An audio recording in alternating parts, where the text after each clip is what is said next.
Oh, that's good. Okay. Good afternoon, everybody, and welcome to Rabbi Shaya's weekly Parasha class. My name is Rabbi Mark Fishman. It is my pleasure to be learning and teaching with you today. I have a wonderful source sheet that I have prepared, and I would like to share my screen with you so you can see the following. Do you see this source sheet that I have here? Yes. Okay, great. So I would like to take you on an incredible journey. Okay. Now, this is going to be a whirlwind. So if you get stuck, or if there's something that you don't understand, I need you to put up your hand, unmute yourselves, and say, hang on, I need to ask a question. Okay? Because this is going to be a whirlwind, and this is going to be fantastic. But let's go step by step. I'm going to drop some breadcrumbs, and we're going to follow the trail and the path of all of these breadcrumbs. Okay? Let's take a look. We are Parashat Shavua, Parashat Vayishlach. Vayishlach is the 8th parasha in the Torah. And just by way of context, after 22 years of living away from home, it's time for Yaakov to return. Right? You remember the story? You've been following week by week. You have an approximation of where we're up to.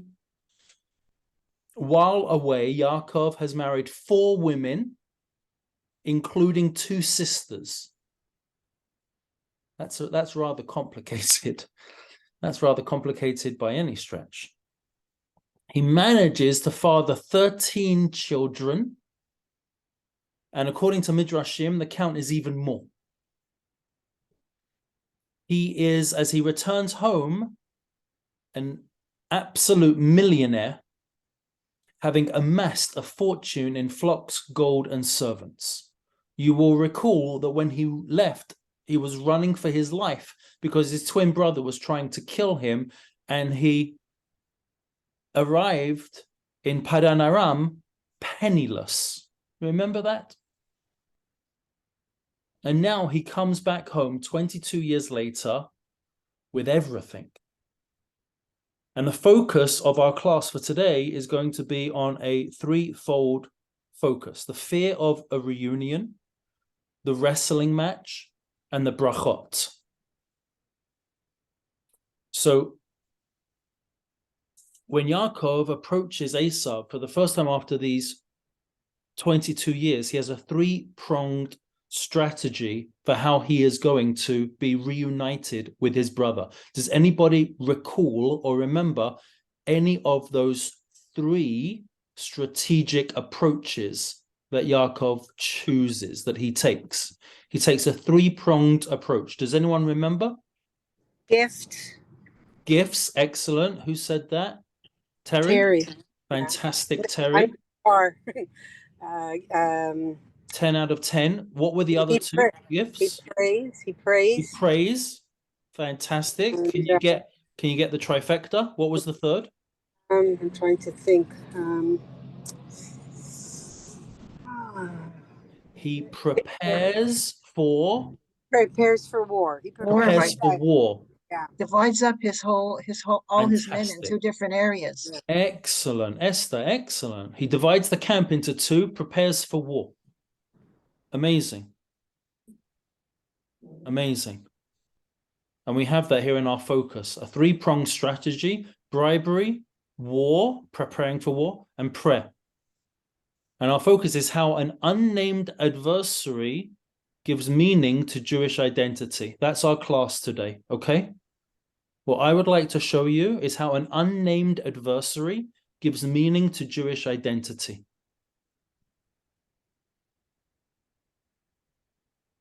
And this really is a psychologist's dream, this parasha. Is anyone a psychologist on the class today? Psychiatrist? Counselor? Counselor. Good friend and a listening ear. This story is how 22 years of struggle can be overcome. Has anyone struggled in their life on the class today? Oh, not a minute. All of us. Now we're all putting up our hands. This class is how 22 years of struggle can be overcome. So let's take a look. Text 1. The texts are in English for today. I apologize. I hope that's okay with you. Text 1. Yaakov sent messengers ahead of him. This is the very beginning of the Parasha. Yaakov sent messengers ahead of him to his brother Esau, to Edom's field in the Seir area. He instructed them to deliver the following message. To my lord Esau, your humble servant Yaakov says, I have been staying with Lavan, im Lavan garti, and I have delayed my return until now.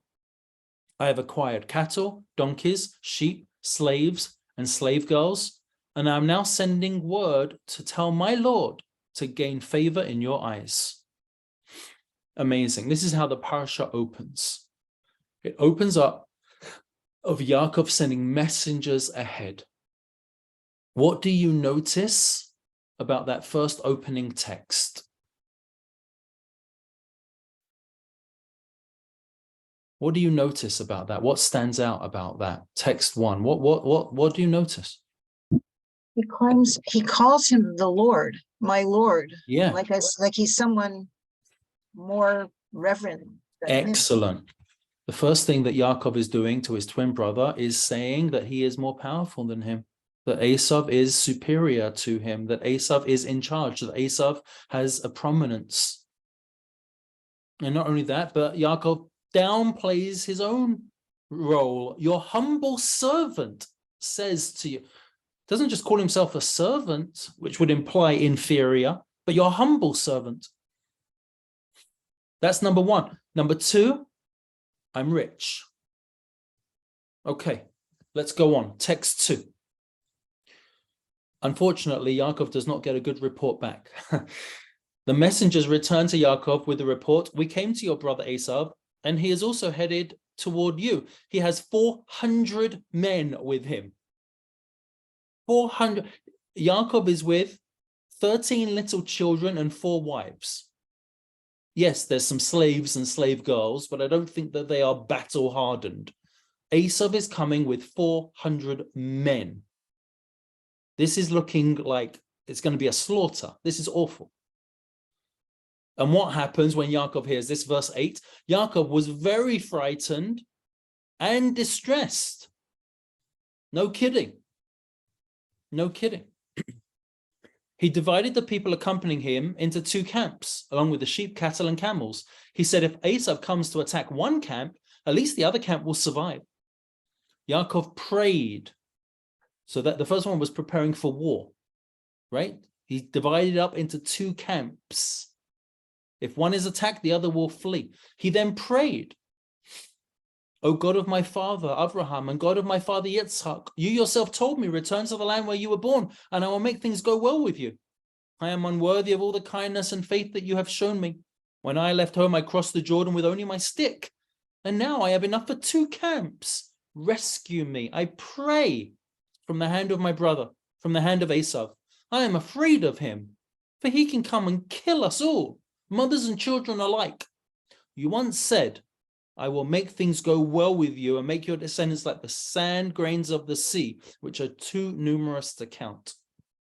It sounds like Yaakov is begging for his life. Isn't that an incredible response? Incredible response. Absolutely frightened, distressed, splits the camp into 2, and the only thing he can tell them is, look, if one of us gets attacked, the other one's going to survive, because by the time that they're attacking group number 1, group number 2, you can run for your lives. This is really disastrous. This is scary. And then a prayer. Please, God, save me from my brother. You once told me you would take care of me. It looks like it's all over. What happened to your promises? What happened to your promises? Questions? Any questions? What questions do you have? I've got 812 questions on these passages. So, okay, I'll take just 3 from you today.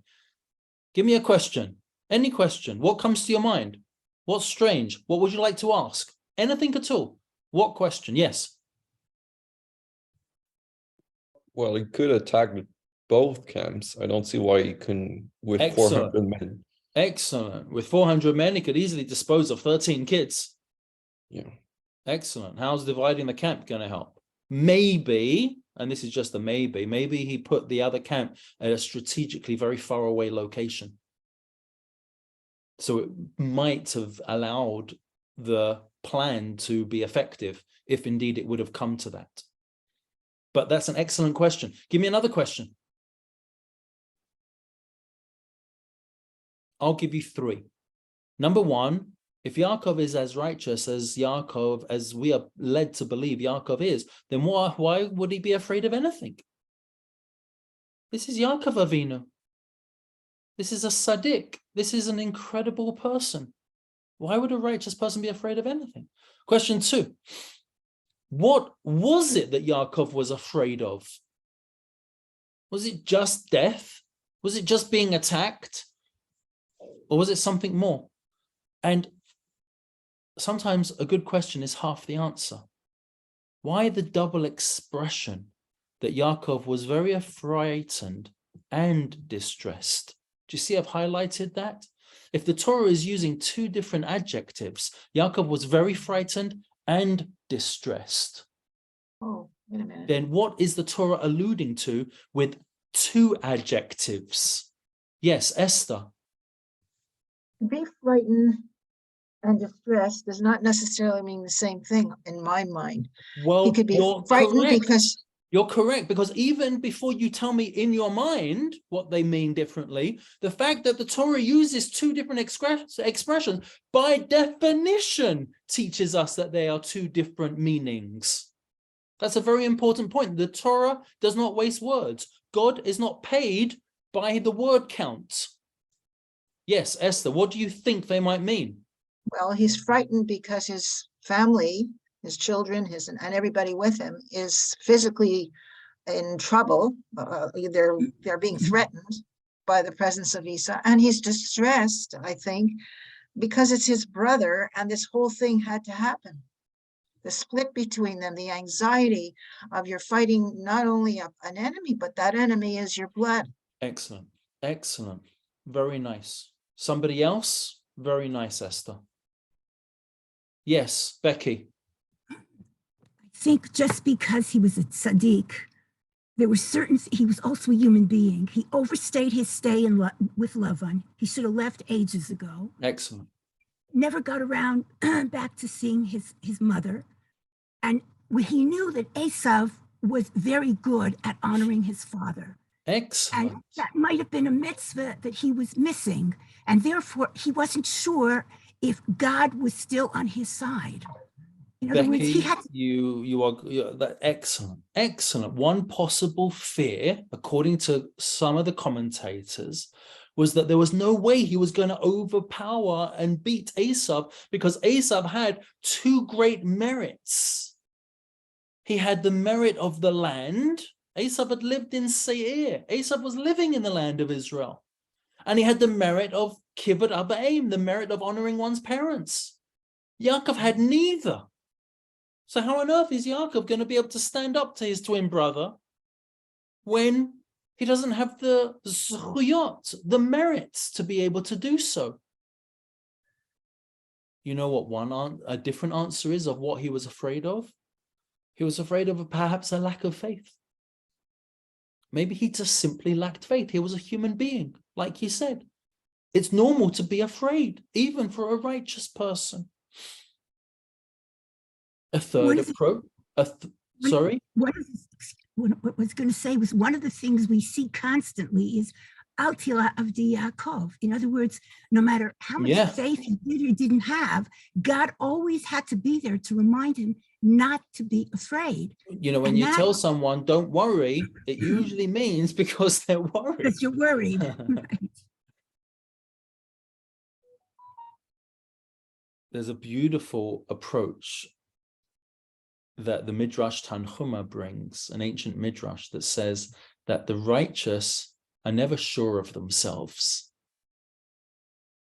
And the reason why Yaakov was afraid, because he had this incredible humility of, well, what have I really accomplished in my life? What have I really achieved? Why would God help me? There's a lack of surety about their own achievements. The Sfat Emet, a fourth answer, gives something deeply psychological. The Sfat Emet says that fear is the fear. Yaakov is afraid, and that itself distressed him. Wow, I didn't realize I would be afraid in this situation. The fact that I am now afraid in this situation, that really worries me. It's like a meta fear. It's a fear of being afraid. If I'm really afraid of something, then maybe I should be. Rashi chooses a different. Rashi, you're on mute, Becky. Rashi chooses a different answer altogether. I want to look at Rashi with you. Look at this Rashi. Remember, our question is, Yaakov was very frightened and distressed. Take a look. Text 3, Midrash Bereshit Rabbah. Rabbi Yehuda Bar Elai said, are not fear and distress identical? Why would the Torah use two different expressions? The meaning, however, is that he was afraid that he might be killed. He was distressed that he might kill.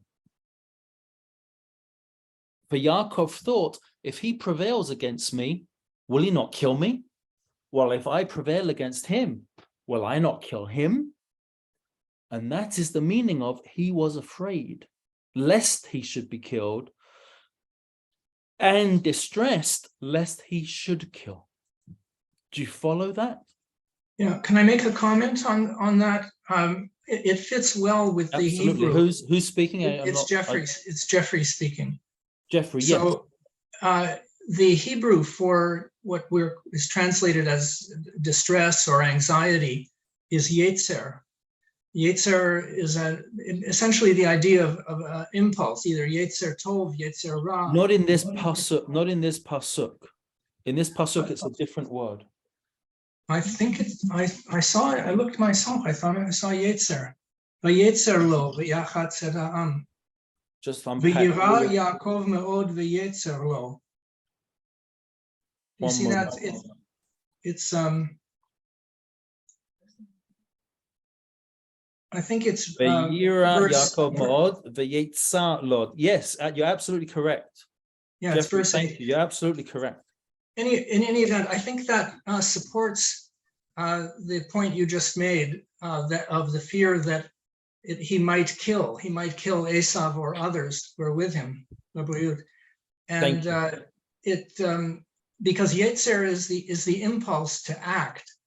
I mean, what it shows right there is that he's acting by dividing the camp, but it fits well with the interpretation that he might have the Yetzer to kill. Right. The impulse. Yeah, it's actually the root sur, tzadik vav reish, of to be distressed or difficulty. So Yetzer is not the root of it, of inclination or impulse. So it's slightly more nuanced than that. Okay. But it's an excellent point that you're bringing up. It probably comes from Yitzharim, if that's the case. I beg your pardon? It probably comes from the idea of Mitzarim, when you're... Same word. That means narrow, but there is a connection of difficulty and being in a narrow place. It's hard to get through. The point I want to bring out here from this midrash is that sometimes we have moral choice. Moral choice is I'm going to do the right thing or I'm going to do the wrong thing, right? I'm going to lie or I'm going to tell the truth. That's a moral choice. What's a dilemma? What's a dilemma? When you have two. A dilemma is where both options are both correct, and you now have to make a hierarchy of a moral decision. Do you hear the difference between them? A moral choice is right and wrong. I'm going to tell the truth or I'm going to lie. You know one's right, you know one's wrong. But a dilemma is a moral truth where you now have to put into a hierarchy which of the both correct behaviors you are going to choose. So, for example, I ought not to do A, that's allow myself to be killed. If I'm Yaakov, I ought not allow myself to be killed. And I ought not to do B. I ought not to kill someone else. But I must do one or the other. I'm in a life-threatening situation. I'm not going to give up my life, and I shouldn't kill. But I've now got to choose between those. So there may be situations, putting it more precisely, in which doing the right thing is not the end of the matter. The conflict may be inherently tragic. The fact that one principle, self-defense, for example, overrides another principle, the prohibition against killing somebody, doesn't mean that when faced with such a choice, I'm left without qualms. No, sometimes being moral means being distressed at having to make such a choice. Doing the right thing may mean that I do not feel remorse or guilt, but I still feel regret or grief that I had to do what I did. Are you following this? This is a subtle point, but it's incredibly important. I'm not doing the wrong thing. It's the right thing for me to kill somebody else in an act of self-defense. I don't feel regret over killing somebody else to save my life. But I can grieve that. I can grieve that I had to make that moral choice. And this is found, this idea, this deep idea in the Midrash that Rashi quotes. This idea is actually found in a speech given by Yitzhak Rabin in 1967. In 1967, you know that Rabin was the chief of staff. He was the head of the Israeli army. He conquered Jerusalem. This is the person that reunited Jerusalem. And after the Six-Day War, the Hebrew University in Jerusalem in 1967 awarded him an honorary doctorate for his efforts as the chief of staff during the Six-Day War. And the above passage is taken from his acceptance speech. Listen to this. This is amazing. This is an amazing, this is classic Yitzhak Rabin. We find more, text 4, we find more and more a strange phenomenon among our fighters. Their joy is incomplete, and more than a small portion of sorrow and shock prevails in their festivities. And there are those who abstain from celebration. The warriors in the front lines saw with their own eyes not only the glory of victory, but the price of victory. Their comrades who fell beside them bleeding. And I know that even the terrible price which our enemies paid touched the hearts of many of our men. It may be that the Jewish people has never learned or accustomed itself to feel the triumph of conquest and victory. And therefore we receive it with mixed feelings. That paragraph is a deeply Jewish paragraph. Now, you might be like, well, obviously it's Jewish. It was given by an Israeli in Israel. No.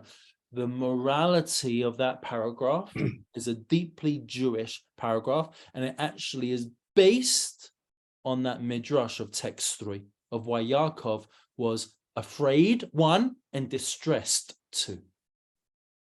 Isn't that incredible? Yitzhak Rabin. Yitzhak Rabin. I want to go on. Text 5.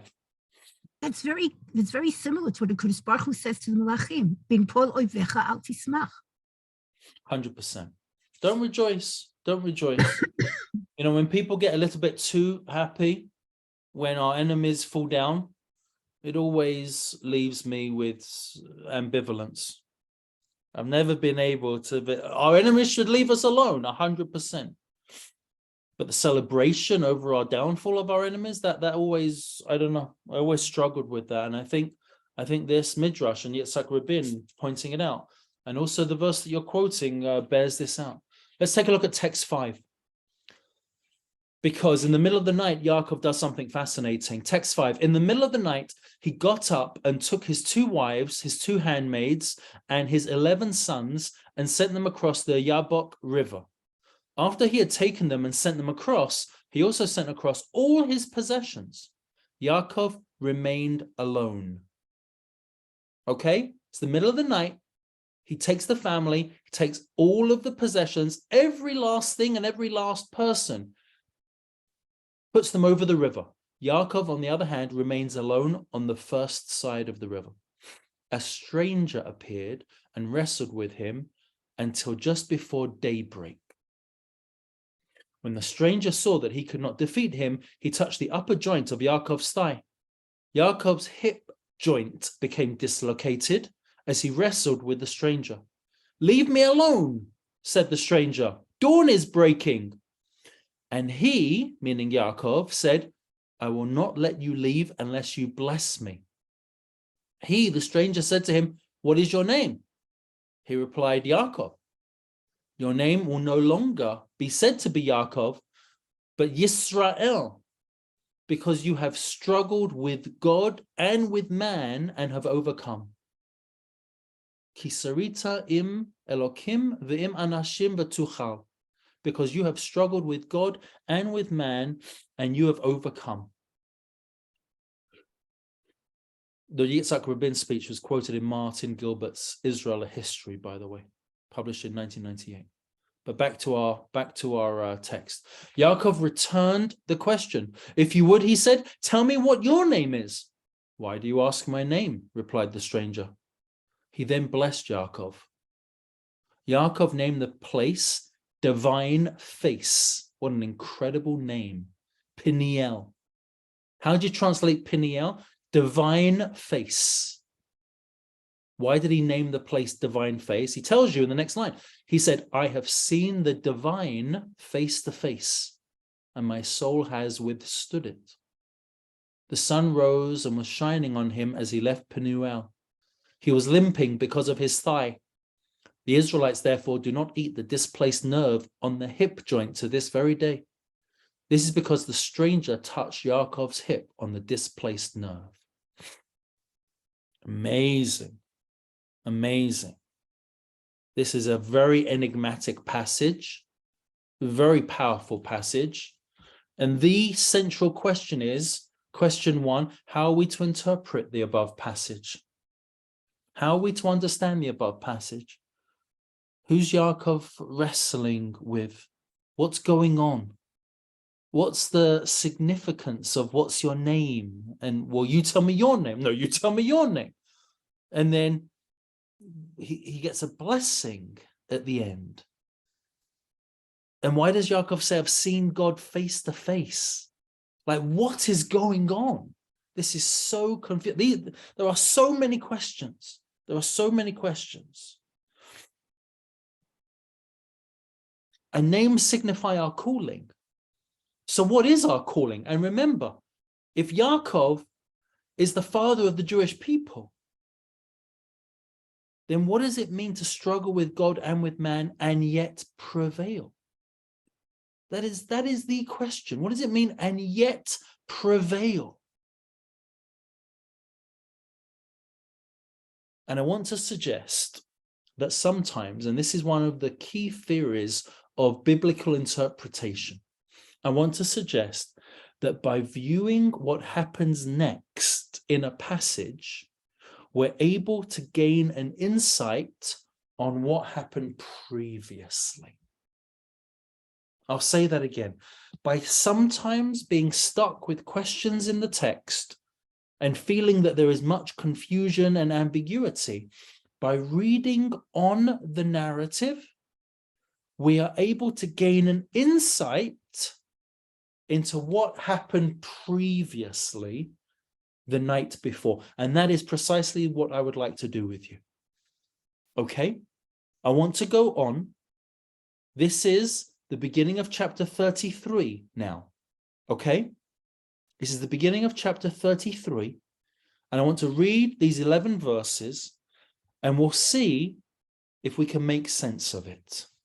Okay? Good? You understand what we're trying to achieve? By going forwards, we're trying to understand what happened previously. We're trying to understand this wrestling match. Who was this wrestling match? What was the purpose? Who was it with? What was the name issue? What was the blessings? Let's take a look. Yaakov looked up and saw Esav approaching with 400 men. He divided the children among Leah, Rachel, and the two handmaids. He placed the handmaids and their children in front, Leah and their sons behind them, and Rachel and Yosef at the rear. Yaakov then went ahead of them, and he prostrated, that means bowed down on the ground, completely flat with arms and legs outstretched. He prostrated himself 7 times as he approached his brother. Esav ran to meet them. He hugged Yaakov and, throwing himself on his shoulders, kissed him. They both wept. Esav looked up and saw the women and children. "Who are these to you?" he asked. "They are the children whom God has been kind enough to grant me," replied Yaakov. The handmaids approached along with their children, and the women bowed down. Leah and her children also approached and bowed down. Finally, Yosef and Rachel came forward and bowed down. "What did you have to do with that whole camp that came to greet me?" asked Esav. He's speaking about all of the gifts that were passed on ahead earlier. "It was to gain favor in your eyes," replied Yaakov. Verse 9. "I had plenty, my brother," said Esav. "Let what is yours remain yours." "Please, no," said Yaakov. "If I have gained favor with you, please accept this gift from me. After all, seeing your face is like seeing the face of the divine. You have received me so favorably." Oh, did you hear that verse? Did you see what we just stumbled across? Going to come back to that.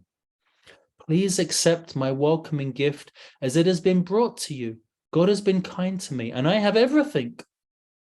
Yaakov thus urged him, and Esav finally took it. What was the gift itself? The gift was a variety of animals, gold and silver. All right. On the surface, Esther, that was the gift. But you're asking precisely the question I want to explore.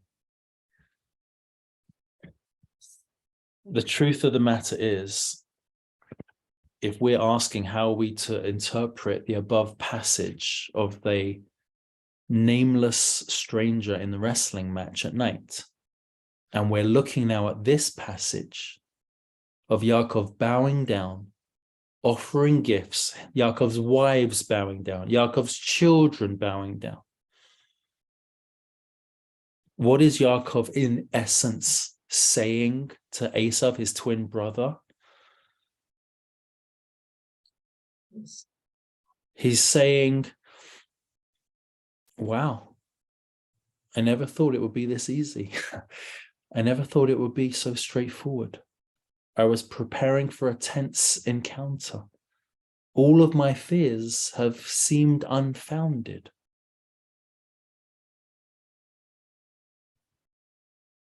The reunion is peaceful, even loving. Even loving. Why do I say even loving? Look at verse 4. Esav ran to meet them. He hugged Yaakov. He kissed him. They both wept. That's love. That's a language of love. And Yaakov's physical behavior towards his brother. What is all this bowing down? It must be significant. It happens again. How many times did he bow down? Look at verse 3. Did you catch it? 7 times. The number 7 is always a significant number in Judaism. God makes the world in 7 days. The number 7 is a whole unit. It's seen as a collective whole. Yaakov is bowing down 7 times. It must be significant. And the use of expressions, how many times does he call him my Lord? I won't make you count this time, don't worry. 5 times. 5 times Yaakov calls his twin my Lord. In the previous chapter, if you want to be a real Sadiq or Sadeket, if you really want to be wonderful, you can go and count the previous chapter, chapter 32. You'll see that Yaakov calls Esav my Lord 3 times. But even more than calling his twin my Lord, Yaakov himself calls himself his brother's servant. And again, in the previous chapter, 4 times in the previous chapter, that's what he will tell his servants to do likewise when he sends on a message to his brother. Call me my brother's servant when you give over the message. So we have 3. This is a contradiction of his attaining the Bechorah and of the Rav Ya'avod Sa'ir. This is exactly the opposite of what is supposed to happen. The fact that he's bowing down to Esav is a very big problem and a contradiction. Question number one, what's the significance of the bowing? Excellent. Question number 1, what is this bowing? What is it? What's the significance? Question 2, the 7-fold use of the words Adon and Eved. My master and I'm your servant. It sounds like Yaakov is deliberately debasing himself here. The repetition, my master, I'm your servant, your servant. And number 3, how does such behavior now link with the previous night's victory over the unnamed stranger? And I want to explore these 3 questions. Esther. I'm thinking that this is a possible attempt to lower the, to make his brother much more comfortable in his presence and lower the strife that's there. One possibility, good, but it doesn't answer up all of the problems. Because how does that behavior of wanting to lower the strife connect with the last night's victory? Maybe the last night's victory was an encouraging Interesting.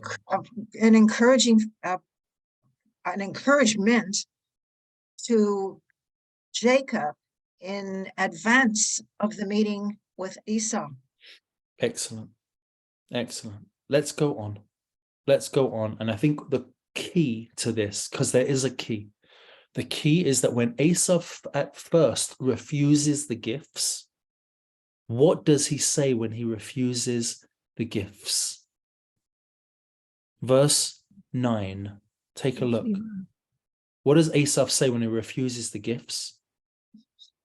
I have plenty. I have plenty. Yesh li rav is the Hebrew. I have plenty.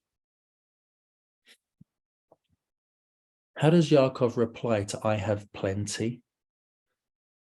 I have everything. I have everything.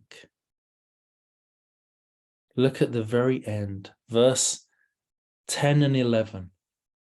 Please, no, said Yaakov, if I've gained favor with you, please accept this gift from me. After all, seeing your face is like seeing the face of the divine. You have received me so favorably. Please accept my welcoming gift as it has been brought to you. God has been kind to me, and I have everything. Yesh li kol. I have everything.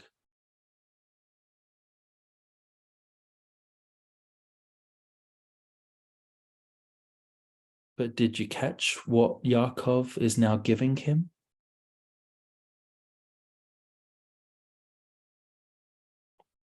Did you catch what Yaakov is giving him? Because if you take a look in the Hebrew, I don't have the Hebrew here. I'm sorry about that. I really should for this verse. If you take a look at verse 11, Please accept my welcoming gift. Do you know what the Hebrew is for please accept my welcoming gift? Tachna et. Please take my blessing. birchati. Please Right. take my bracha. That's it. That's the Please bechorah. take my bracha. Mhm. Take a look at number 7. Because I want to, I did put it. I apologize. I did put it. Take a look at text 7. Now I've got the Hebrew here. Right. No, please, if I have found favor in your eyes, accept this gift, mincha, from my hand. For to see your face is like seeing the face of God. And now that you have received me favorably, please accept birchati, my blessing that was brought to you. For God has been gracious to me and I have everything. I have everything. Is Jacob the The person gift who has transmits the become gift from God? good. You're going in the right direction. The gift has become a bracha. The gift has become a blessing. Why? Why? These 3 questions are everything. In what conceivable way is seeing the face of Esav like seeing the face of God? That just begs a question. And 3, what exactly does Yaakov mean by altering Esav's words of I have plenty into his own, I have everything? There are many other issues that are incredibly important here, yet there's another key. I want to give you another key. You need a big keychain for this class. The other key into this text is amazingly the word that keeps appearing again and again and again, and it's the word panim, face. And this is totally missed in the translation. And that's because the word panim has many forms in Hebrew that are not evident in English. Take a look at text 8. Do you see text 8 on the screen? Take a look at text 8. This seems so innocent. Yaakov said to his servants, you shall say, this was the original message that he sent his messengers to Esav, telling them what to say. You shall say, your servant Yaakov is coming behind us. For he thought, I will pacify him with these gifts I am sending on ahead. Later, when I see him, perhaps he will receive me. That's a very straightforward line, right? Text 8, very straightforward. There is nothing here to suggest, hold on to your seats, this is going to shock you. This is going to shock you to your core. You ready? There's nothing to suggest that the word panim, face, appears 4 times in this verse alone. Take a look again at text 8. The word face appears 4 times.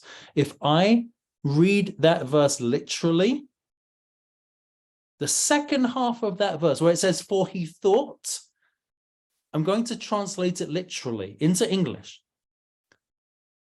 For he thought, I will wipe the anger from his face with the gift that goes ahead of my face. Afterwards, when I see his face, perhaps he will lift up my face. Isn't that amazing? Is that amazing? I'll read it again. This is a literal translation of the second half of verse 21, text 8. For he thought, I will wipe the anger from his face with the gift that goes ahead of my face. And afterward, when I see his face, perhaps he will lift up my face. There is a drama taking place here, and it has to do with faces. The face of Esav, the face of Yaakov, the face of God himself. What is going on here? And in order to discover what is going on, I want to take you back 22 years ago. 22 years ago, to when Yaakov receives the blessing dressed up as his twin brother. What was the blessing that he received when he was pretending to be somebody else? Text 9. May God give you of the dew of the heaven and the richness of the earth, an abundance of corn and new wine. May nations serve you and peoples bow down to you. Be Lord over your brothers, and may the sons of your mother bow down to you. May those who curse you be cursed, and may those who bless you be blessed. These words clearly mean two things.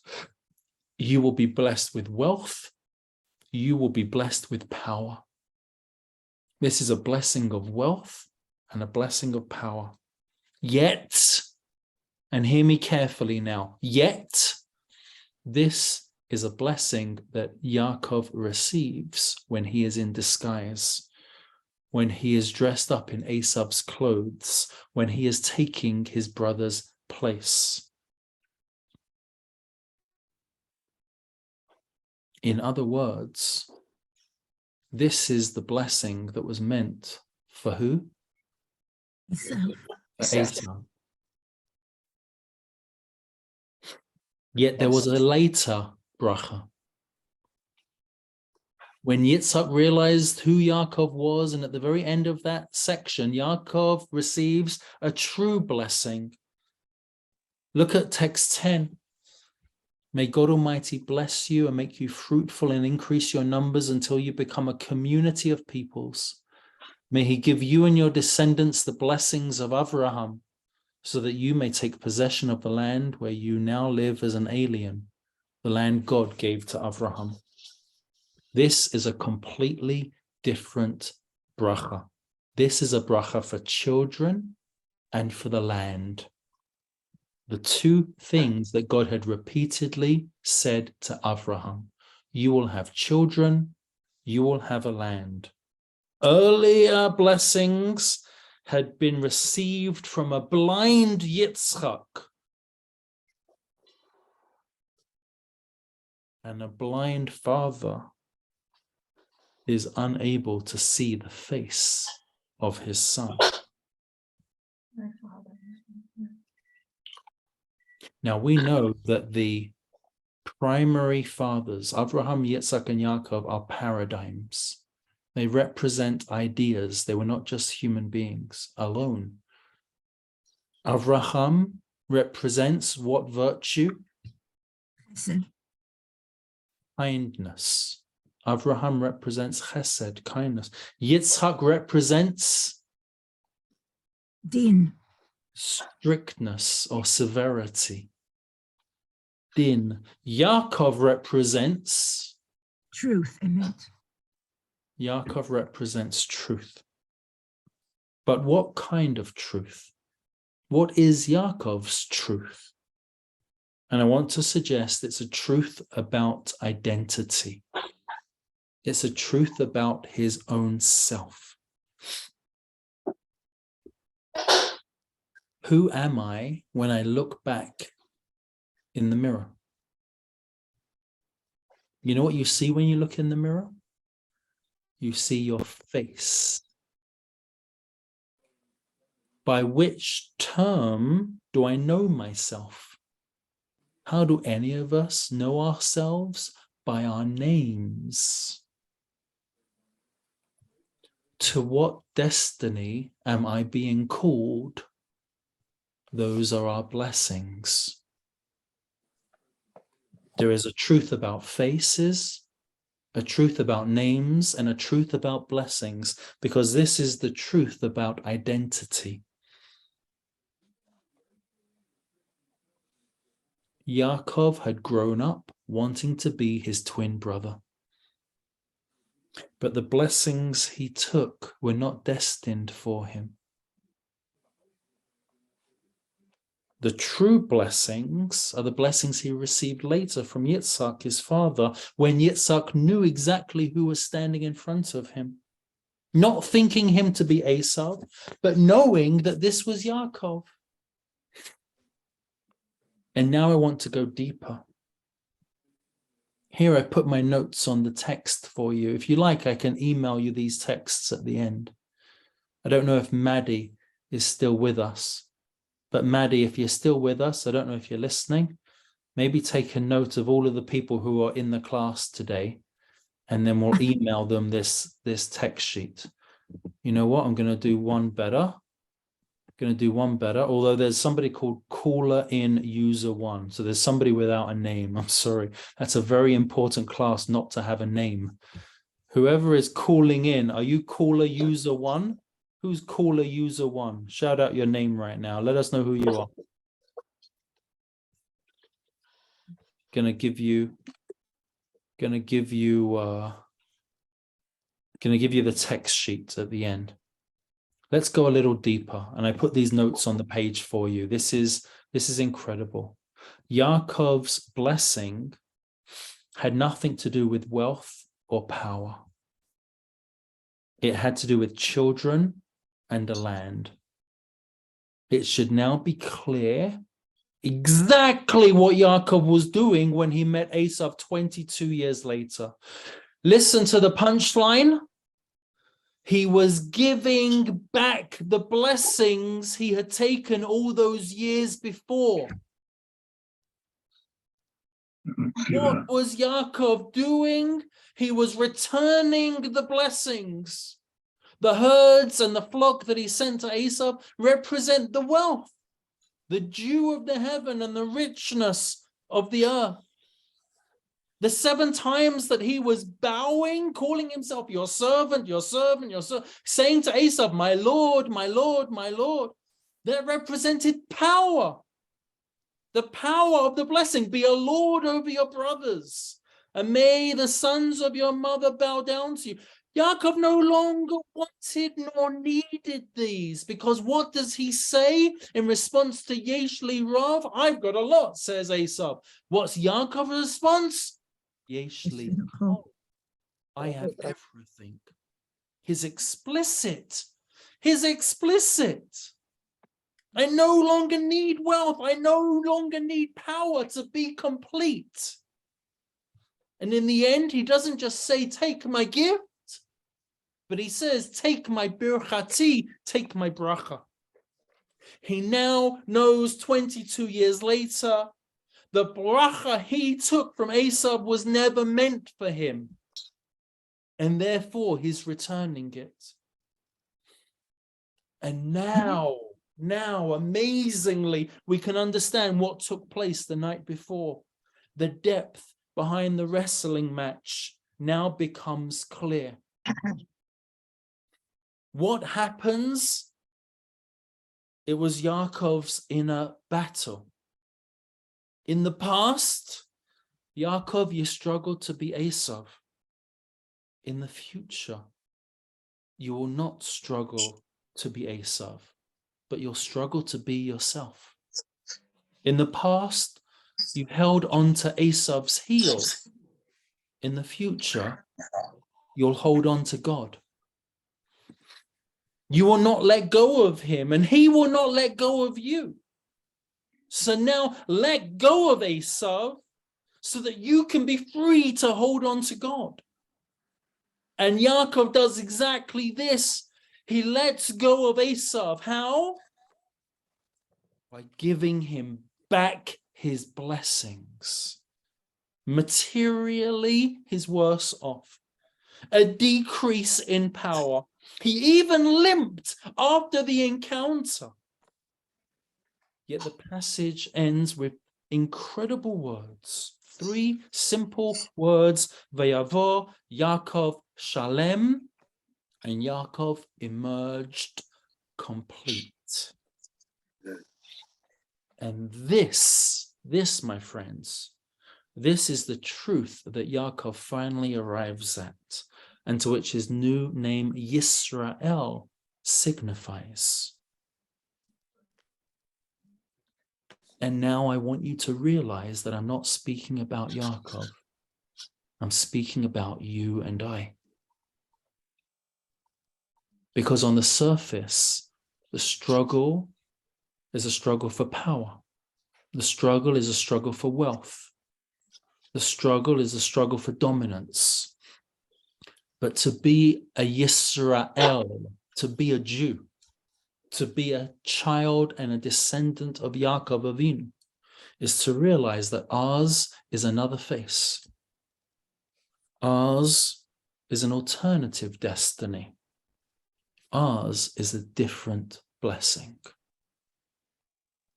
And just as Yaakov was able to hand back the blessings not intended for him, so too in our own lives, we have an opportunity to remember, to recall, to be reminded that our struggle is not a chasing after wealth. Our struggle is not a chasing after dominance and power, but it's a struggle to chase after a relationship with God, to hold onto him and never let go, knowing that he in turn is holding on to us, and neither will he ever let go of us as well. But this doesn't really help us fight our enemies, does it? If we're giving Of course up, it does. Of course it does, Becky. how? Because if we know who we are and we realize who we are called upon to be, then automatically the enemies won't even be there anymore. We'll be living our true destiny. Mm. We have to know who we are and what we're called upon to be. Esther, yes. You are mute, Esther. I wasn't going to say anything, but I was thinking,